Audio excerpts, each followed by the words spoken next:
The alarm bells didn't ring out from Washington press briefings or cable news broadcasts.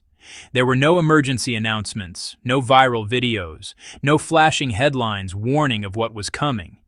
Instead, the warning arrived in the form of something far more unsettling: emptiness. Walk through the sprawling corridors of Toyota's Georgetown manufacturing complex in Kentucky, one of the largest and most advanced automotive facilities in North America, and you'll feel it immediately. The hum of machinery hasn't stopped. The assembly lines still move. But something essential has changed.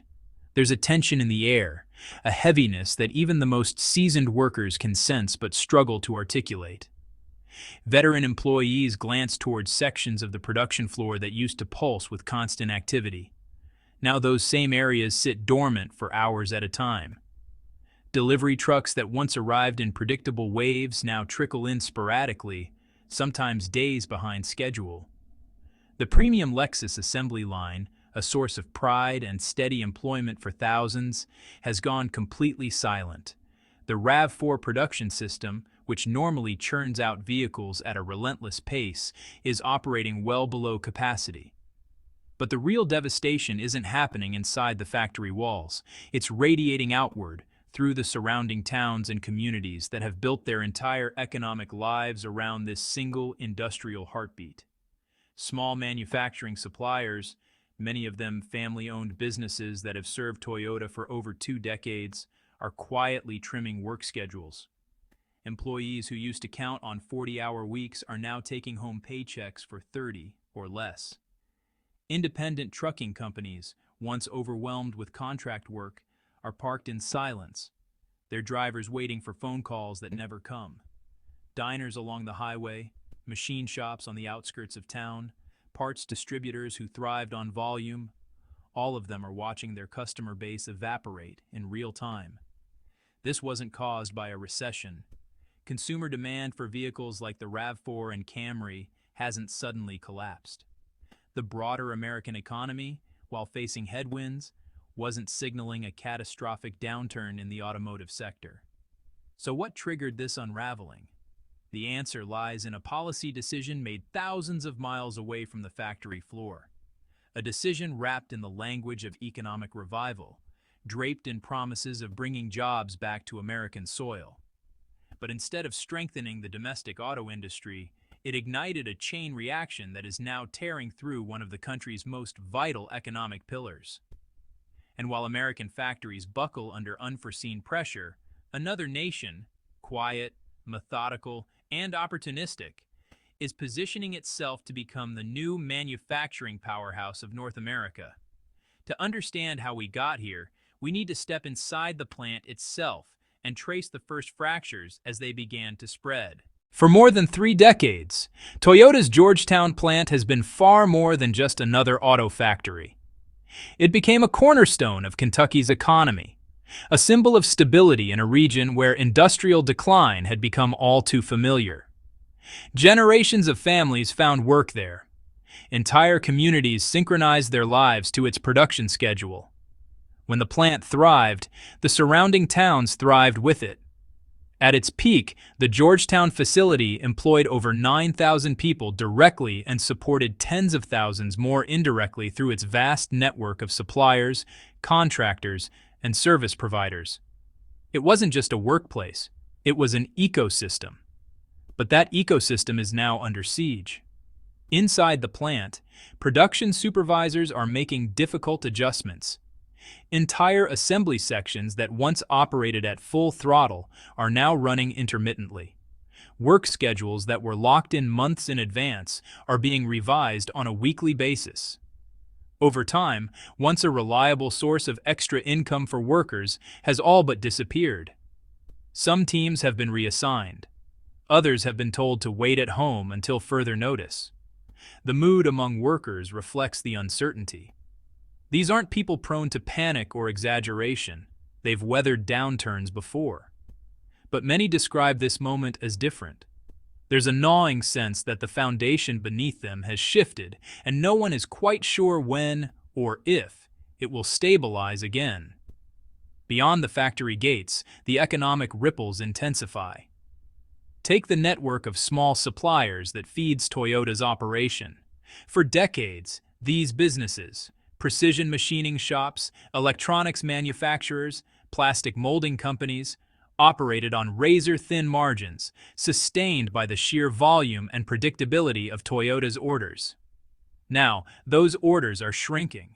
Some suppliers have cut entire shifts.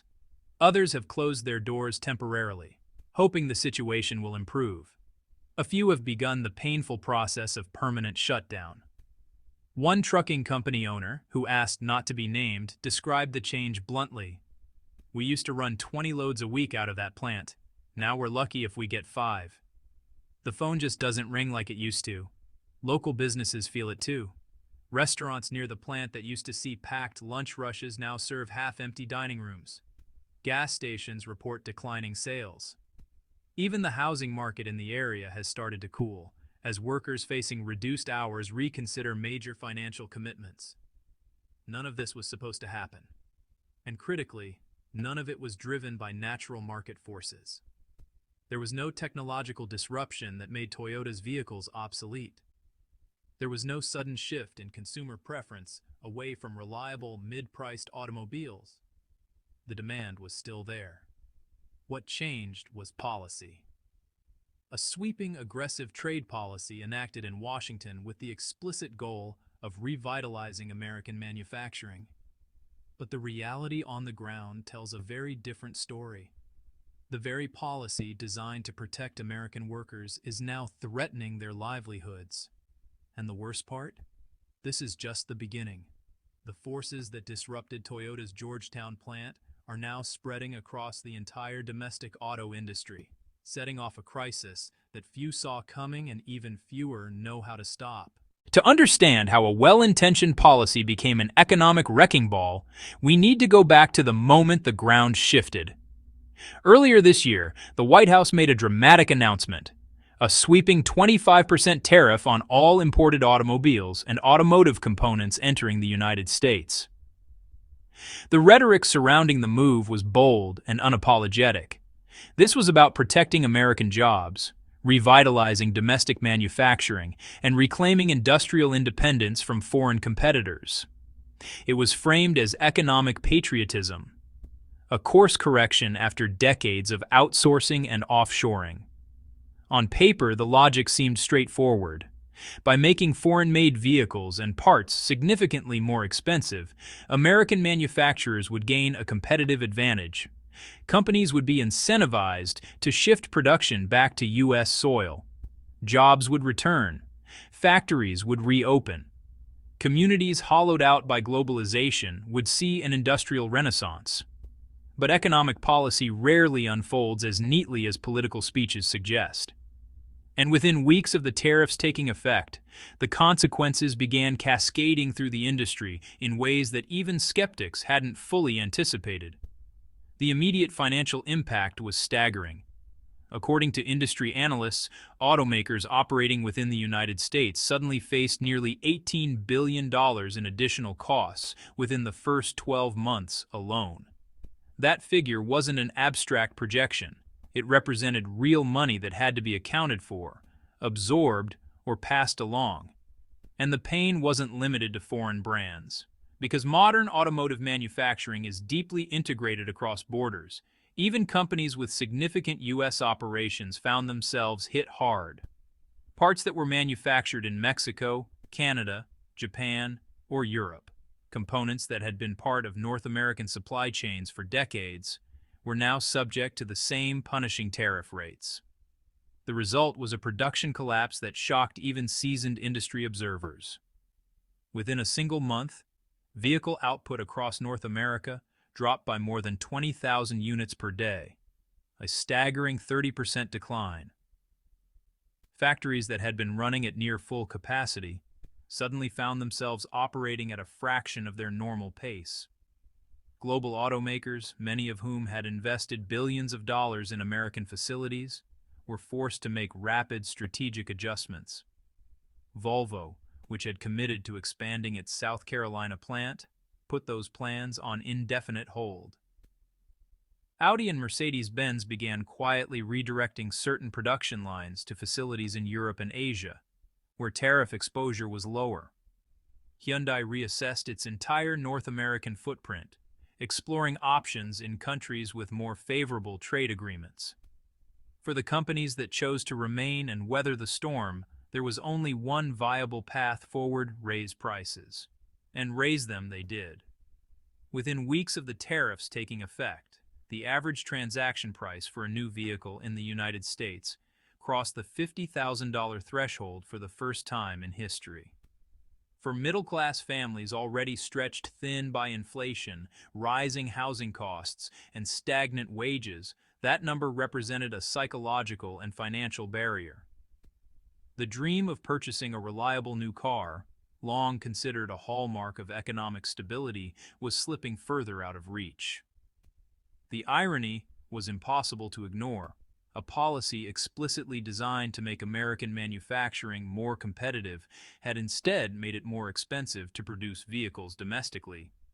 Every imported sensor, every bolt, every microchip, every wiring harness, every battery module, all of it suddenly carried a 25% premium. And because the modern automobile is an intricate assembly of thousands of components sourced from dozens of countries, the cumulative effect was devastating. For workers on the factory floor, the abstract debates over trade policy became painfully concrete. Reduced production meant reduced hours. Reduced hours meant smaller paychecks. And smaller paychecks meant difficult decisions about rent, groceries, healthcare, and education. Meanwhile, as American factories grappled with chaos, uncertainty, and rising costs, another country was watching closely and moving with calculated precision. While the United States imposed barriers and uncertainty, Canada did something that now seems almost radical in its simplicity.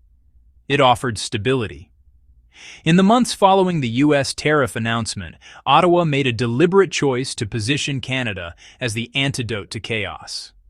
Rather than engaging in protectionist tit-for-tat measures or erecting new trade walls, the Canadian government doubled down on a strategy centered on predictability, long-term investment, and clean energy infrastructure.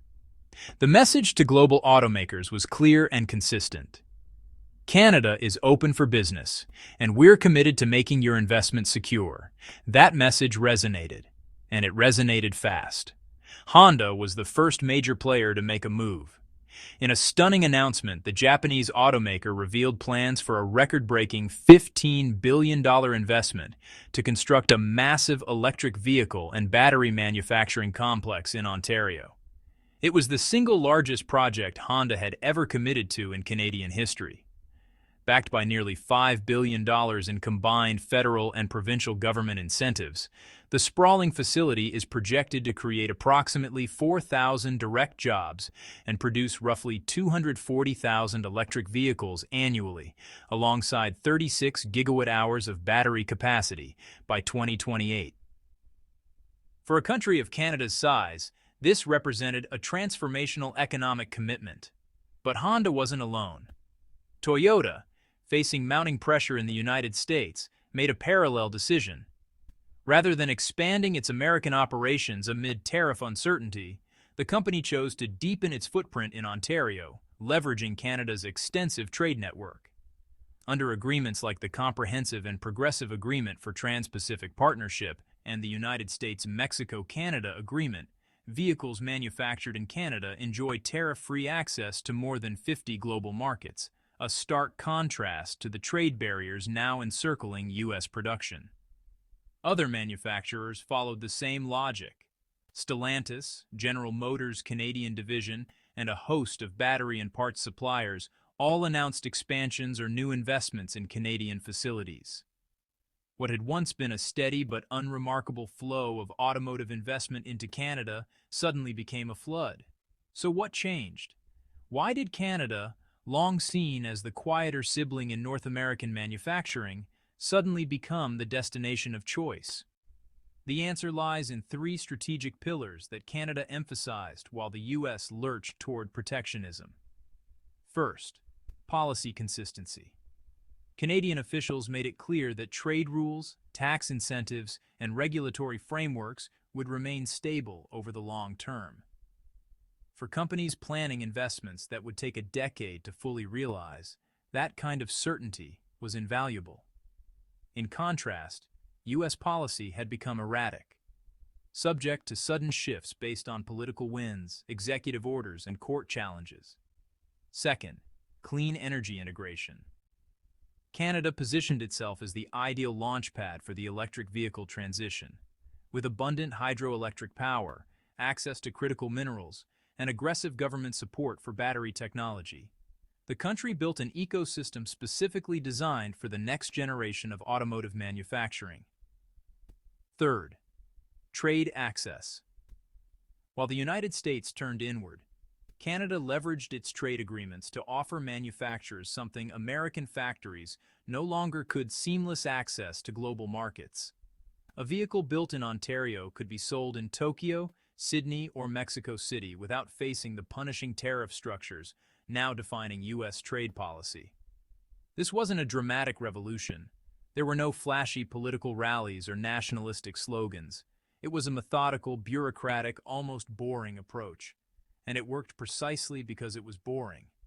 In an era defined by volatility, predictability became Canada's most powerful competitive weapon. As billions of dollars in new investment flowed northward, the contrast with the United States grew sharper by the month, and no company embodied that painful contrast more visibly than Toyota. For Toyota, the impact of America's tariff gamble became devastatingly clear far faster than anyone anticipated. The company entered 2025 in a position of relative strength. It had weathered the semiconductor shortage better than most competitors, maintained strong brand loyalty, and posted solid earnings throughout 2024. But within just a few months of the new tariff regime taking hold, that foundation crumbled. By mid-2025, Toyota reported a nearly $9.5 billion drop in global earnings, the steepest decline of any major automaker during the same period. But the real damage was concentrated in one specific region, North America.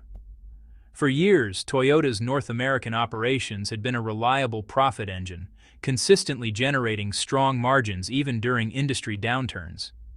That streak came to an abrupt end. In the first quarter of 2025, the division swung sharply from profitability into loss territory, hemorrhaging close to $3 billion as tariff-related costs spiraled. Faced with these numbers, Toyota's executive leadership made the difficult decision to lower the company's annual profit forecast by 16%, a move that sent shockwaves through the global automotive investment community. In their earnings statements and investor calls, Toyota executives pointed to three interconnected pressures: collapsing demand in the U.S. market as prices soared beyond consumer reach, skyrocketing material costs driven by tariffs on imported components, and severe disruptions across supply chains that had functioned smoothly for decades. The operational response was swift and brutal. Plants that once operated around the clock shifted to reduced schedules. Certain production lines were paused entirely. Others had their output targets slashed. The Georgetown facility in Kentucky, once a showcase of lean manufacturing efficiency, became a symbol of the broader crisis. But the pain didn't stop at Toyota's factory gates. The company's network of suppliers, many of them small and mid-sized businesses that relied almost exclusively on Toyota contracts, began to buckle. Shifts were cut. Temporary layoffs became permanent. In towns where auto manufacturing formed the economic backbone, the effects rippled through every sector. Jobs didn't vanish overnight in dramatic mass layoffs.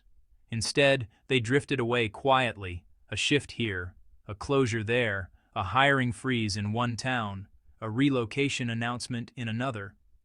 And many of those jobs, along with the investments that sustained them, were moving north to Canada, where production costs were more predictable and trade access was more secure.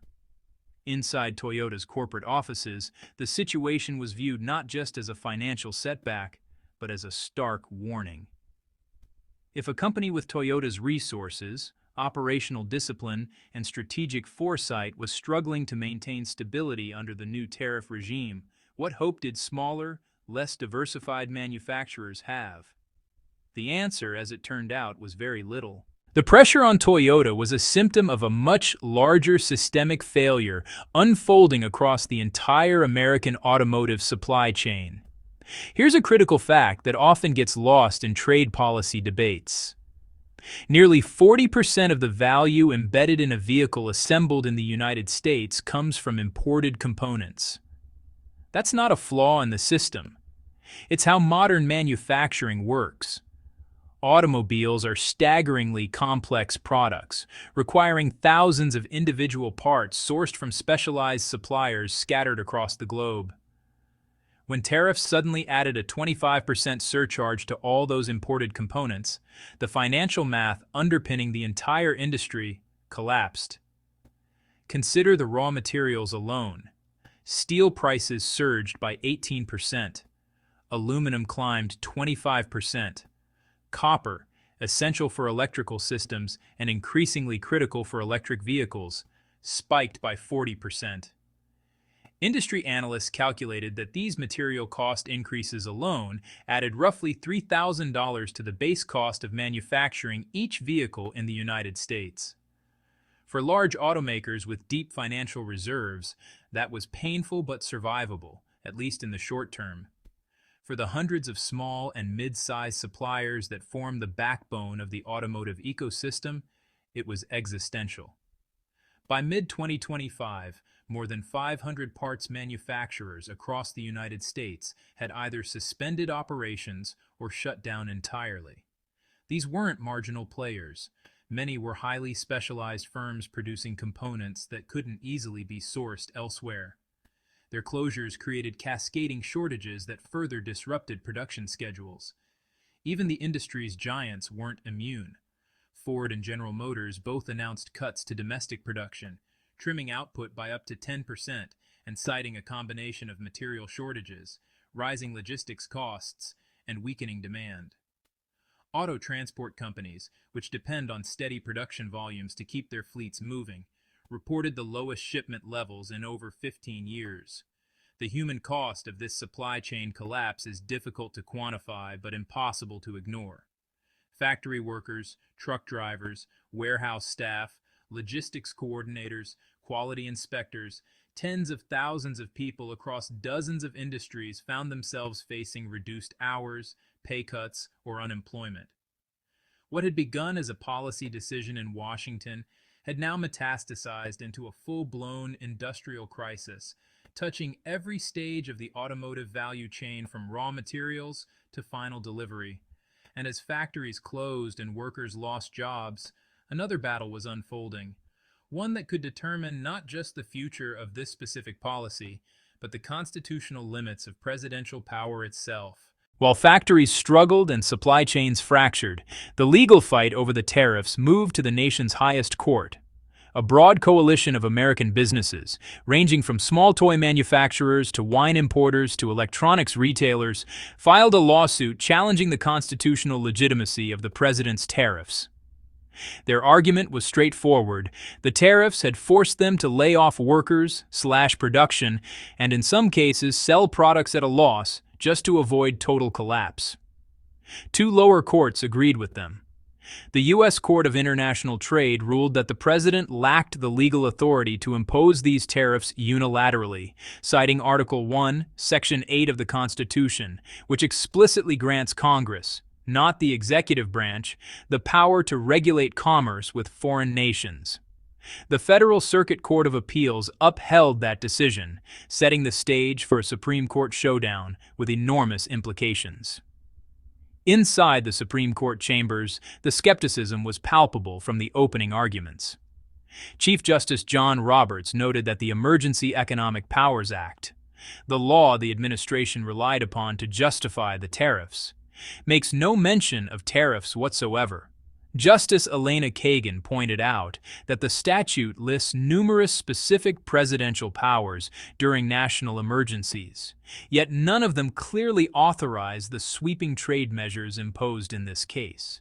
Even Justice Amy Coney Barrett, appointed by President Trump himself, questioned the logic of targeting close allies like Spain and France, with the same tariff rates applied to geopolitical rivals. The financial stakes are staggering.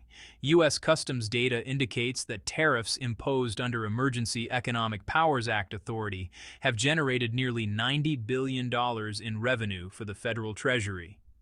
If the Supreme Court rules against the administration, businesses could potentially seek refunds, a process that trade law experts warn could take years to untangle and might trigger a cascade of additional legal claims. But the case represents something far more significant than a dispute over trade policy. It's fundamentally about the separation of powers and the extent to which a president can reshape the economy without congressional approval. A ruling in favor of the businesses would place strict limits on executive authority, potentially requiring future trade actions to go through the legislative process. A ruling in favor of the administration would dramatically expand presidential power, giving future occupants of the White House unprecedented unilateral control over economic policy. Whatever the Supreme Court decides, the effects will reverberate for decades. But for the workers, suppliers, and communities already devastated by the tariffs, the legal battle feels distant and abstract. Their reality is immediate. Jobs are disappearing. Factories are closing, and an entire industrial ecosystem is being redrawn.